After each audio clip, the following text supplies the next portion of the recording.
Во ова издание на Newsflash ке гледате. Европа се соочува со најголемата безбедносна криза во последните децении. Конфликтот помеѓу Русија и Украина трае долго време на повеќе фронтови, не само на воена основа. Виртуелната реалност присутна во универзитетите во САД, но дали таквиот начин на едукација е прифатен? Останете со нас, почнуваме веднаш. Добро вечер. Ова е ТВ журналот Newsflash на гласот на Америка на македонски јазик. Јас сум Јованчо Наумовски. Генералниот секретар на НАТО денес во Брисел се сретна со американскиот секретар за одбрана Лојд Остин. Ви благодариме за вашата силна посветеност на нашиот сојуз. Ова е уште поважно сега кога Европа е среде критична безбедносна ситуација со руската војска која е распоредена околу Украина. Ние сме подготвени на диалог со Русија за да изнајдеме политичко-дипломатско решение, но подготвени сме и за најлошото. Затоа сум благодарен за зголеменото присуство на САД во Европа со повеќе војници во источниот дел на алијансата, изјави Столтенберг. А од останатите вести остануваме на тема Украина. Претходно во седиштето на НАТО, британскиот премиер Борис Џонсон предупреди дека Европа се соочува со најголемата безбедносна криза во последните децении и вети повеќе воени распоредувања во Источна Европа. Како што известува Хенри Риджвел, многу наблюдувачи велат дека таквите акции на Москва ја зближиле НАТО алијансата. Воени бродови и борбени авиони од 28 членки на НАТО спроведоа вежби во близина на италијанскиот брег порано овој месец. Низ Источна Европа сојузниците на НАТО распоредуваат воен персонал и воена опрема. Велика Британија го зајакнува присуството во Естонија и Полска и размислува за натамошни распоредувања во Југоисточна Европа. Генералниот секретар на НАТО тоа го поздрави. Обновената руска агресија ќе доведе до поголемо присуство на НАТО, а не помало. САД распоредија дополнителни 3000 војници во Полска и Романија. Да изградиме таа доверба, да ги увериме нашите сојузници и да го зајакнеме источното криво на НАТО алијансата. Франција испреќа војници во Романија, но и Германија, која беше критикувана во минатото за неуспехот да завземе подсвар став кон Русија, го засилува распоредувањето на своите војници во Литванија. Може да се подпрете на нас, а тоа го покажуваме со ова зајакнување на борбената група. Однесувањето на Русија доведе до обединување на НАТО, тврди аналитичарот Джонатан Ејал.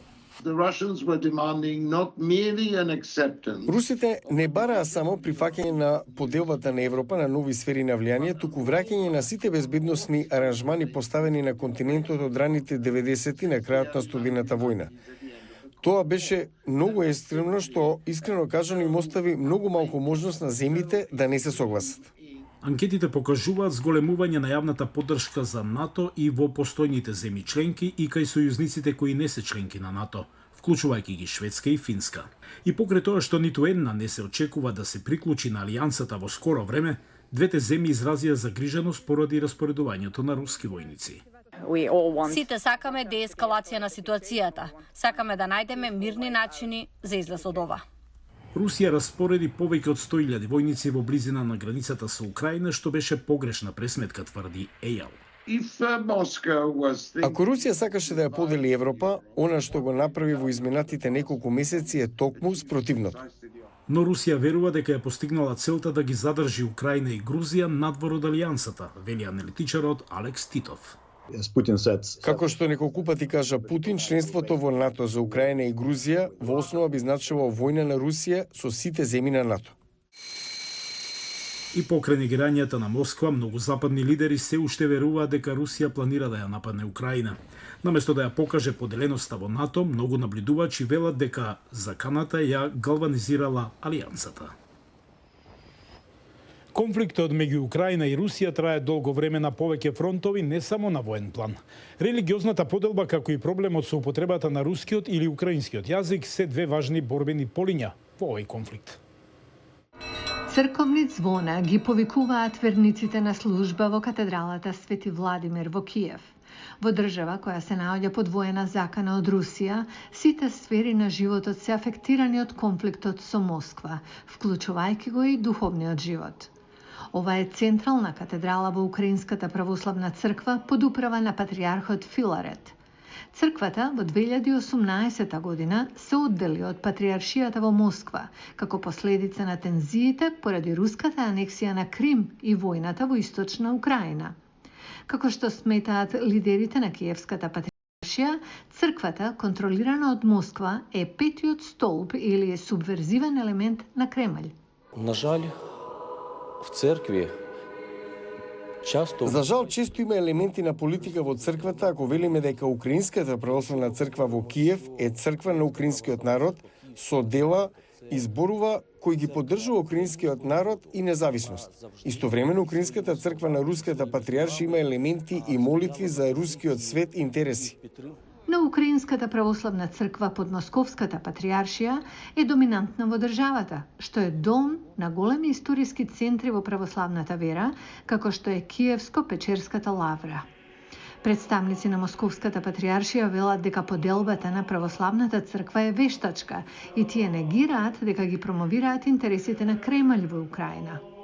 Информационный шум, он влияет на... Сите овие информации штетат на нашата држава. Ако сме автентични патриоти, вистински, а не лажни, треба да ја смириме ситуацијата. Јазикот исто така стана дел од конфликтот меѓу Москва и Киев, но и меѓу самите украинци. Украински политичари изгледа дека се обединети да го направат украинскиот јазик единствен и официјален во државата. Позицијата на партијата Голос е дека имаме еден официјален јазик, а тоа е украинскиот. Во однос на останатото, знаеме дека секој може да зборува на јазик на кој сака.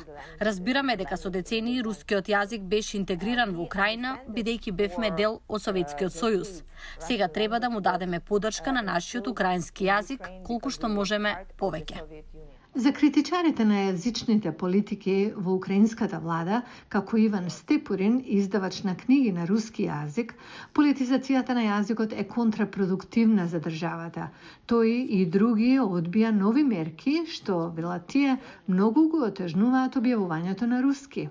Сложно човека всю жизнь читав. Многу е тешко за лице што цел живот читал на руски наеднаш да се префрли на украински. Но особено во Украина, каде има прекрасни автори кои пишуваат на руски и кои веруваат дека рускиот јазик е дел од украинската култура, како остатокот од јазици во нашата мултинационална држава. Вооружениот конфликт исто така е политички, религиозен и културен конфликт, физички и духовен расцеп меѓу Русија и Украина, кој зависно од исходот може да биде одлучувачки. Некои универзитети бараат начини да ги задржат учениците ангажирани. На универзитетот во Конетика Тина Трин посети еден час кој се одржа делумно во виртуелна реалност. Да погледнеме како. Кога Чинејдо реши да се запише на клас за предприемништво на универзитетот во Конектика, тој мораше да научи како да ги користи контролерите во виртуелната реалност. Ми требаше малку време за да сватам како функционира сето тоа, како да се движам и слично. Неговиот клас имаше настава за виртуелна реалност користејќи слушалки Oculus. Инструкторката на класот Тара Ватроуз вели дека идејата да се користи VR настанала за време на пандемијата, бидејќи таа и нејзините колеги се соочиле со предизвиците да предаваат онлайн. Студентите многу лесно ги исклучуваа зумирањата и микрофоните. Она што го откривме беше дека кога предаваме, беше навистина тешко да се поврземе со нашите студенти. Слушалките за VR имаат нешто што се нарекува позиционо аудио. Корисниците може да слушаат други пред, покрај и задни во однос на нивната локација во собата. Тоа го зголемува чувството да се биде во вистинска училница. Во просторот за VR некако е невозможно да се одвлече вниманието, исто како да ги извадите слушалките затоа што сте надвор од часовите. Студентите велат дека во VR тие се повеќе ангажирани, но не е јасно дали користењето на технологијата всушност помага при учењето. Го гледавте Ньюс на Гласот на Америка на македонски, јас сум Јован Чаномовски од студиото во Вашингтон. Пријатно.